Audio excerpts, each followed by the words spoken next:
Witness T വിയുടെ പ്രിയ പ്രേക്ഷകർക്ക് ഗാനവരദാനത്തിൻ്റെ ഇന്നത്തെ എപ്പിസോഡിലേക്ക് യേശുനാമത്തിൽ സ്വാഗതം.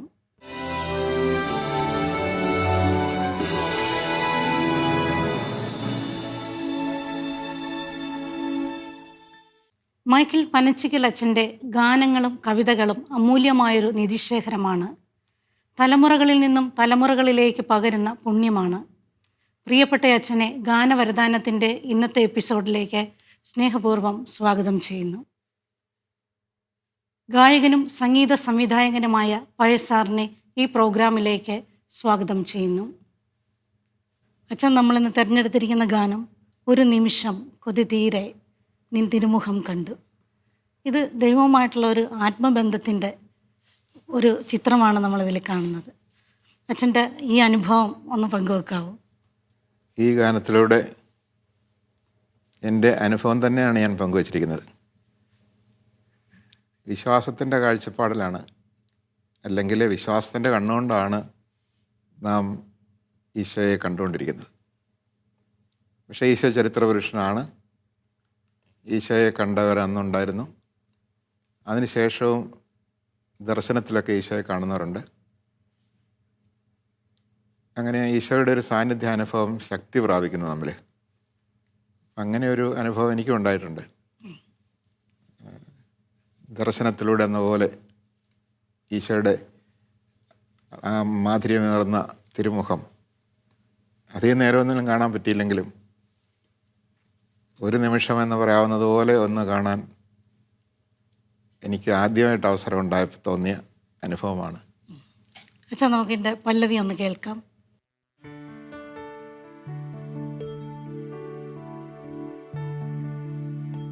ഒരു നിമിഷം ഞാൻ കൊതി തീരെ തിരുമുഖം കണ്ടു, ഇതുവരെ അറിയാത്ത നിർവൃതിയിൽ മതിവരെ നിന്നു.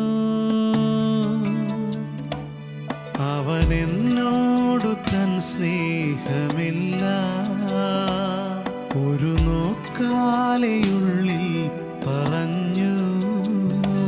സ്തുതി പാടുന്നു ഞാൻ നിന്റെ മുൻപിൽ.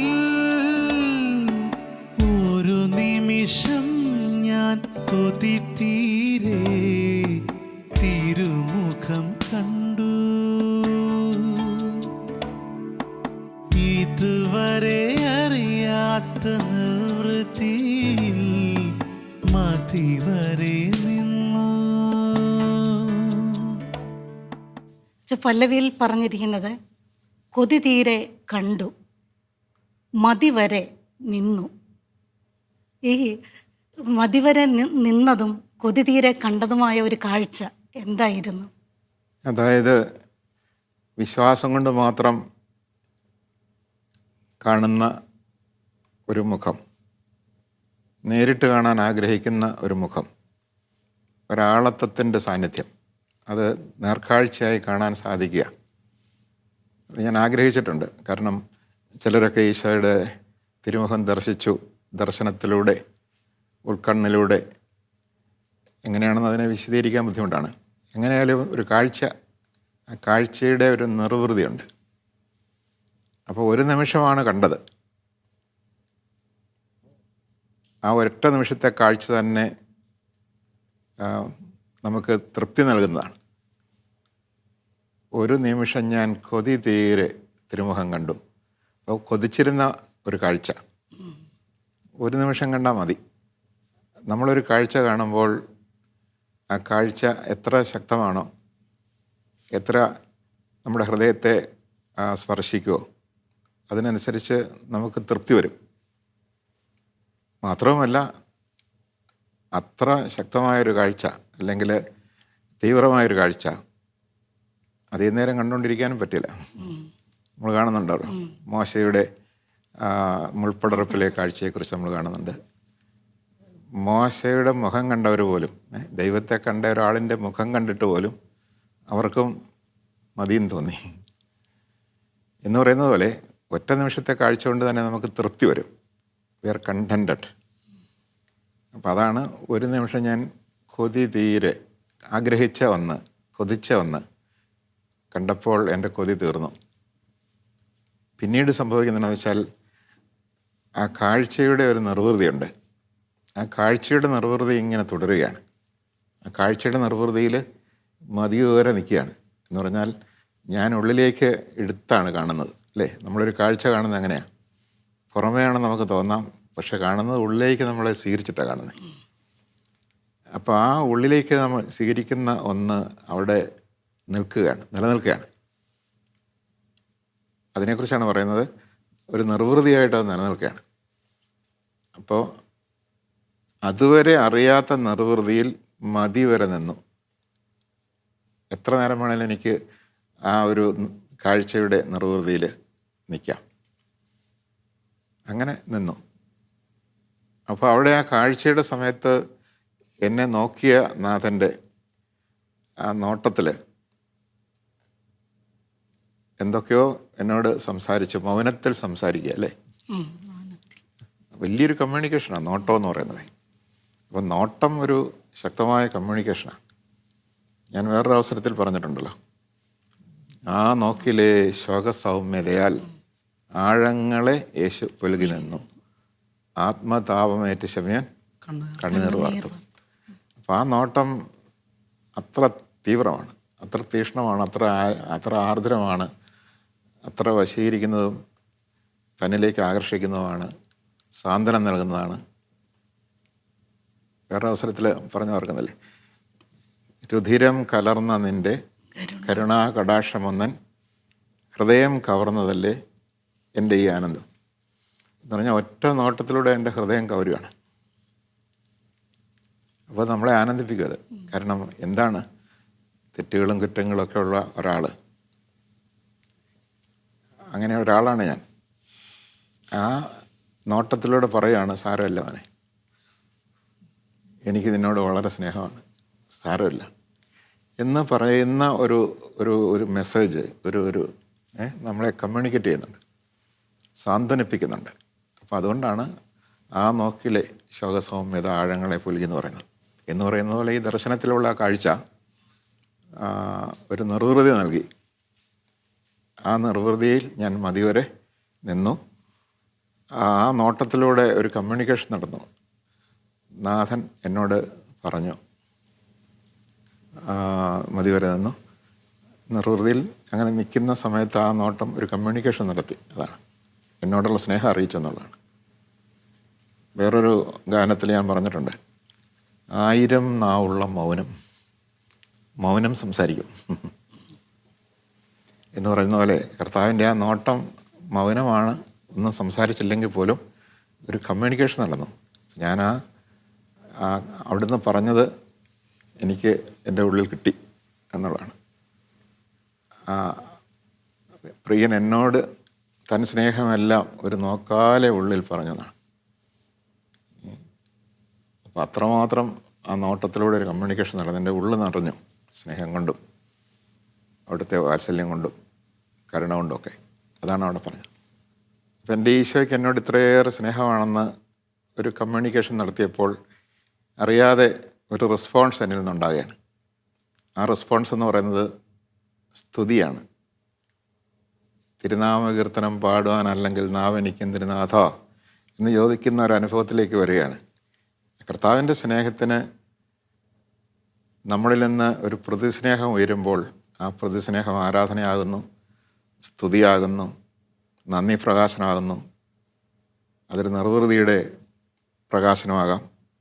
അങ്ങനെ ആ രീതിയിലാണ് പ്രാർത്ഥനകൾ വരുന്നത്. അപ്പം ദൈവത്തിൻ്റെ സ്നേഹം അറിയുന്ന ഒരു വ്യക്തി തൻ്റെ സ്നേഹം അങ്ങോട്ട് പ്രകടിപ്പിക്കുന്നു. ആ പ്രകടിപ്പിക്കുന്നതിന് ഏറ്റവും എളുപ്പത്തിൽ പ്രകടിപ്പിക്കുന്നത് അറിയാതെ സ്തുതിച്ചു പോവുക എന്നുള്ളതാണ്. അങ്ങനെ സ്തുതി എന്ന് പറയുന്നത് ഏറ്റവും ലളിതമായ ഒരു സ്നേഹപ്രകടനമാണ്, ദൈവത്തെ സ്തുതിക്കുന്നത്. ആരാധിക്കുക എന്ന് പറഞ്ഞാൽ ആരാധനീയമായ ആരാധ്യനായ ഒരാളെ കാണുമ്പോൾ, സ്തുതിക്കത്തക്ക ഒരാളെ കാണുമ്പോൾ നമ്മളിൽ നിന്നുണ്ടായി പോകുന്നതാണ്. അപ്പം അങ്ങനെ ഒരു സ്തുതി ജീവിതം ഭക്തനിലുണ്ടാകുന്നത് ദൈവസ്നേഹം അറിയുമ്പോഴാണ്. ആ കാര്യമാണ് ഇവിടെ സ്തുതിയെക്കുറിച്ച് പറയുന്നത്. ഇനി നമുക്ക് അനുപല്ലവി ഒന്ന് കേട്ട് നോക്കാം.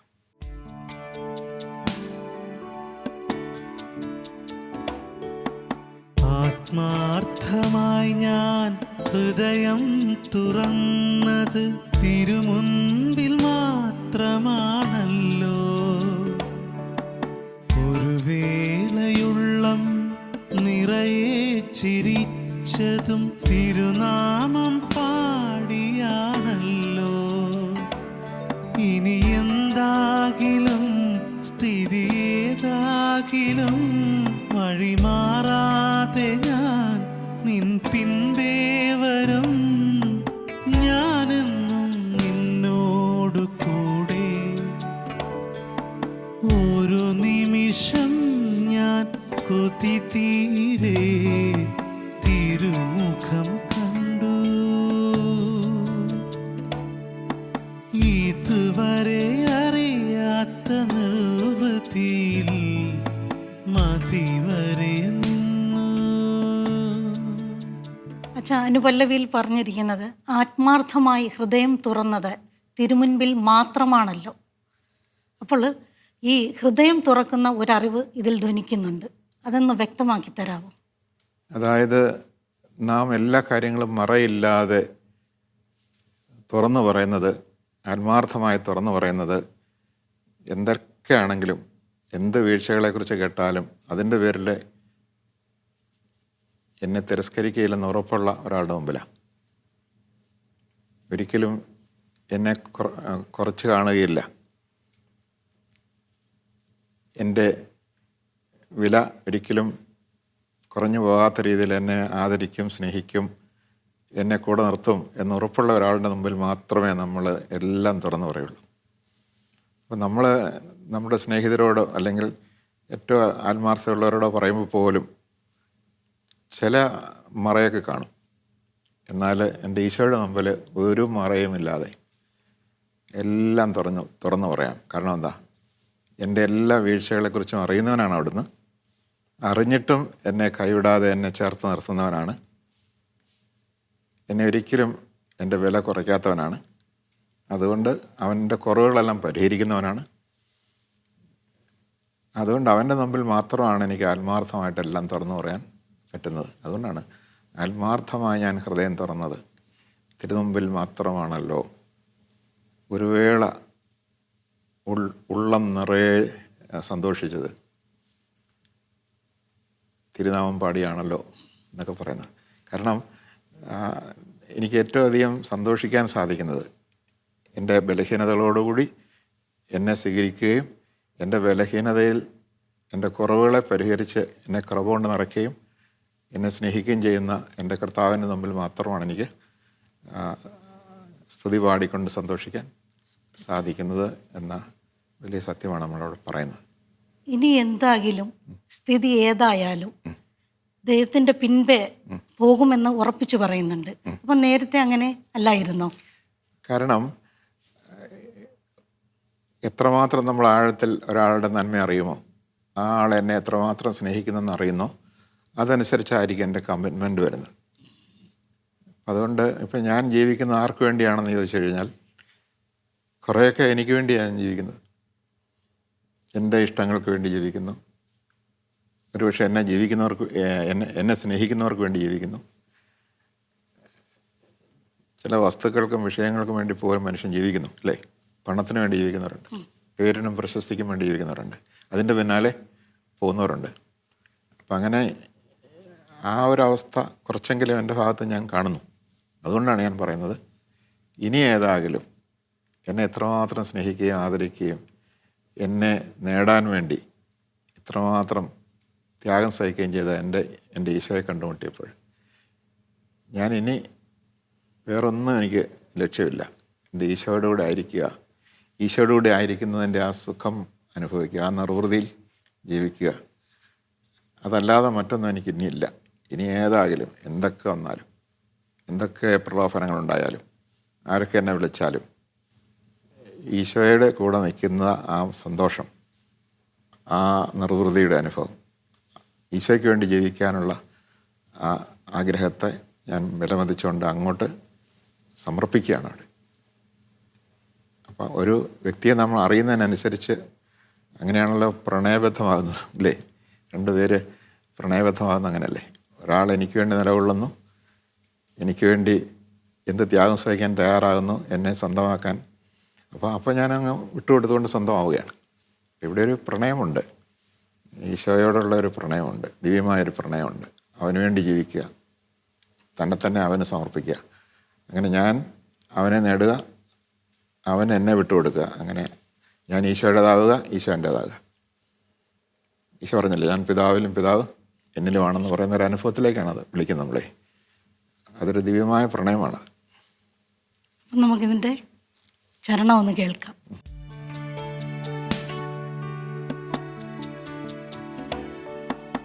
ആരിലും കുറ്റം ആരോപിക്കാതെ എല്ലാം പൊറുക്കുന്നവൻ നീ. ഗുരുവെന്ന പേരിൽ ശരണം ഗമിക്കാൻ ഭൂമിയിൽ നീ മാത്രമല്ലോ.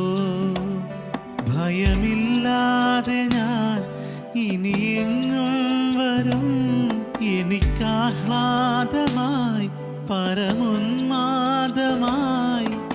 നാം തമ്മിലൊന്നായ ബന്ധം. ഒരു നിമിഷം ഞാൻ കൊതിത്തീരെ തിരുമുഖം കണ്ടു. ഇതുവരെ അറിയാത്ത നിർവൃതിയിൽ മതിവരെ നിന്നു. അവനെന്നോടു തൻ സ്നേഹമില്ല ഒരു നോക്കാലെയുള്ളിൽ പറഞ്ഞു. സ്തുതി പാടുന്നു ഞാൻ നിന്റെ മുൻപിൽ. ഒരു നിമിഷം ഞാൻ കൊതിത്തീരെ തിരുമുഖം കണ്ടു. ഇതുവരെ അറിയാത്ത നിർവൃത്തിയിൽ മതിവരെ നിന്നു. ചരണത്തിൽ ഇങ്ങനെ പറയുന്നത്, ആശ്രയിക്കാൻ കൊള്ളാവുന്ന, വിശ്വസിക്കാൻ കൊള്ളാവുന്ന ഒരു ഗുരുവിനെ കുറിച്ച് പറയുന്നുണ്ട്. ഈ ഗുരുവിൻ്റെ പ്രത്യേകത എന്താണ്? ഗുരു എന്ന പേരിൽ ശരണം ഗമിക്കാൻ നീ മാത്രമല്ലേ ഉള്ളൂ. ശരിയാണ്. ഗുരു വാസ്തവത്തിൽ ആരാണ് ഗുരു? ഗുരു നയിക്കേണ്ടവനാണ്, അല്ലേ? ജ്ഞാനം നൽകേണ്ടവനാണ്, ശരി എന്താണെന്ന് പറഞ്ഞു തരേണ്ടവനാണ്. അപ്പം എൻ്റെ ഗുരു എൻ്റെ ഈശോയാണ്. കാരണം ശരിയും തെറ്റും നിർണ്ണയിക്കുന്ന മാനദണ്ഡം ഈശോയാണ്. കാരണം എനിക്ക് ശരിയുടെ സത്യത്തിൻ്റെ പൂർണ്ണത ഈശോയാണ്. അപ്പം അതുകൊണ്ട് എൻ്റെ ജീവിത വഴികളിൽ ഏത് നിലപാടെടുക്കണം, ഓരോ സാഹചര്യത്തിൽ ഞാൻ എടുക്കേണ്ട നിലപാട് എന്താണെന്ന് എൻ്റെ ഗുരുവിലേക്ക് നോക്കുമ്പോൾ ഞാൻ കാണുകയാണ്. മറ്റുള്ള കാരണമായിട്ട് എന്നെ മർദ്ദിക്കുമ്പോൾ ഞാൻ എന്ത് നിലപാടാണ് എടുക്കേണ്ടത്? എൻ്റെ വസ്തുക്കൾ ബലമായിട്ട് എടുത്തുകൊണ്ട് പോകുമ്പോൾ ഞാൻ എന്ത് നിലപാടാണ് എടുക്കേണ്ടത്? അങ്ങനെ ഏത് സാഹചര്യത്തിലും എന്ത് നിലപാടെടുക്കണം, ശരിയായ നിലപാട് എന്താണെന്ന് എന്നെ അറിയിക്കുന്നത്, എനിക്ക് കാണിച്ചു തരുന്നത് ഗുരുവിൻ്റെ വാക്കുകളും പ്രവൃത്തിയുമാണ്. എൻ്റെ ഗുരുവിൽ വാക്കും പ്രവൃത്തിയും ഒന്നാണ്. അവൻ എന്ത് പറഞ്ഞോ അതുതന്നെ ജീവിതം കൊണ്ട് സ്ഥാപിച്ചു, അല്ലേ? അതുകൊണ്ടാണ് ഞാൻ സത്യത്തിന് സാക്ഷ്യം വഹിക്കാനാണ് വന്നതെന്ന് ഈശോ പറയുന്നത്. പിലാത്തോസ് ചോദിച്ചു, നിൻ്റെ വരവിൻ്റെ ലക്ഷ്യം എന്താണ്? സത്യത്തിന് സാക്ഷ്യം വഹിക്കാനാണ് ഞാൻ വന്നതെന്ന് പറഞ്ഞത്. അപ്പം അതുകൊണ്ട് ശരിയുടെ സാക്ഷ്യം, സത്യത്തിൻ്റെ സാക്ഷ്യം, അങ്ങനെ ആ സാക്ഷ്യമാണ് എന്നെ ആ നിലപാടെടുക്കാനായിട്ട് സഹായിക്കുന്നത്. പലരും പറയാറുണ്ട്, ഉദാഹരണത്തിന് നിയമദാതാവിന് നിയമം പാലിക്കാൻ കടമയില്ല. പലപ്പോഴും പറയുന്ന ദൈവം നിയമദാതാവാണ്, ദൈവം പറയുന്നത് കേട്ടാൽ മതി, ദൈവം പറഞ്ഞത് ദൈവം ചെയ്യണമെന്നില്ല. ഒരിക്കലും അങ്ങനെ സാധിക്കില്ല. കാരണം എന്താ, പറയുന്നത് തന്നെ പ്രവർത്തിക്കുന്നില്ലെങ്കിൽ എന്താ ആധികാരികതയുള്ളത്? അപ്പോൾ ഈശോയിലേക്ക് നോക്കിക്കേ. നീ തന്നെ പരിത്യജിക്കണമെന്ന് പറഞ്ഞെങ്കിൽ, ദൈവത്തിന് വേണ്ടി നീ തന്നെ പരിത്യജിക്കണമെന്ന് പറഞ്ഞെങ്കിൽ ഈശോ എന്താ ചെയ്തേ? ജീവിതം കൊണ്ട് കാണിച്ചു തന്നു. എനിക്ക് വേണ്ടി പോലും ജീവിതം പരിത്യജിച്ചു. എന്നെ സ്വന്തമാക്കാൻ എൻ്റെ ഈശോ സൽപ്പേര് പരിത്യജിച്ചു, നീതി പരിത്യജിച്ചു, ശരീരത്തിൻ്റെ സുഖം പരിത്യജിച്ചു. ഒരുപാട് നിന്ദിക്കപ്പെട്ടു, അപമാനിക്കപ്പെട്ടു, പീഡിപ്പിക്കപ്പെട്ടു, കുരിശിൽ തൂക്കപ്പെട്ടു. ഒന്നും അവിടുന്ന് അർഹിക്കുന്നതല്ല. എന്നിട്ട് അതിനൊക്കെ വിട്ടുകൊടുത്തു. ഇതിനു വേണ്ടി, എന്നെ സ്വന്തമാക്കാൻ വേണ്ടി, എന്നെ നേടാൻ വേണ്ടി. അപ്പം എന്നെ നേടാൻ വേണ്ടി ഇത്രയേറെ വാക്കും പ്രവൃത്തിയും ഒന്നായി ജീവിച്ചാൽ അവനെ നേടാൻ വേണ്ടി ഞാനും ഉപേക്ഷിക്കേണ്ടതിനെ ഉപേക്ഷിക്കണ്ടേ? അങ്ങനെ ഉപേക്ഷിക്കുമ്പോഴാണ് എനിക്ക് അവനെ നേടാൻ പറ്റുന്നത്. നമുക്കറിയാം, എന്തെങ്കിലും ഒന്ന് ഉപേക്ഷിക്കാതെ വേറൊന്ന് നേടാൻ പറ്റില്ല. ഒരു ഉപേക്ഷിക്കലിലൂടെയാണ് അതിനേക്കാൾ മെച്ചപ്പെട്ട ഒന്ന് നമ്മൾ നേടുന്നത്. അപ്പം ഞാൻ എൻ്റെ ഈശോയെ നേടാൻ വേണ്ടി ഈ ലോക ജീവിതത്തിലെ നഷ്ടങ്ങൾ വരുമ്പോൾ ആ നഷ്ടങ്ങളിലേക്ക് ഒക്കെ ഇരുന്ന് കരയുകയാണെങ്കിൽ അതിനർത്ഥം ഈശോയെ നേടാനായിട്ടുള്ള ആഗ്രഹം എനിക്ക് ഇല്ല, അതിനുള്ള നിലപാടെനിക്ക് ഇല്ല എന്നാണ് എൻ്റെ അർത്ഥം. അതുകൊണ്ട് എനിക്ക് വേണ്ടി സ്വർഗം വിട്ട് ഭൂമിയിൽ വരികയും എനിക്ക് വേണ്ടി ജീവൻ പോലും പരിത്യജിക്കാൻ തയ്യാറാകുകയും ചെയ്ത് എൻ്റെ ഈശോയെ സ്വന്തമാക്കാൻ, അവനെ നേടാൻ ഞാനിപ്പോൾ വെച്ചനുഭവിക്കുന്ന എന്തും ഉപേക്ഷിക്കേണ്ട ഒരു സാഹചര്യം വന്നാൽ തീരുമായിട്ട് ഉപേക്ഷിക്കണം. അതാണ് ഇതിനകത്ത് പറയുന്നത്. ഈ ഗാനം സംഗീതം ചെയ്തിട്ട് ഏകദേശം എത്ര വർഷമായിട്ടുണ്ടാകും? ഇത് 2000-ന് മുമ്പുള്ള ഒരു പാട്ടാണ്. ടോമിൻ തച്ചങ്കരി സാറാണ് ഇതിൻ്റെ സംഗീതം. പലപ്പോഴും ഈ പാട്ട് എവിടെയെങ്കിലുമൊക്കെ വേദികളിൽ പാടി കേൾക്കുമ്പോൾ വളരെ കുളിർമ തോന്നാറുണ്ട്. ഫയസ് ഇവിടെ പാടിയപ്പോഴും എനിക്ക് അനുഭവം ഉണ്ടായി.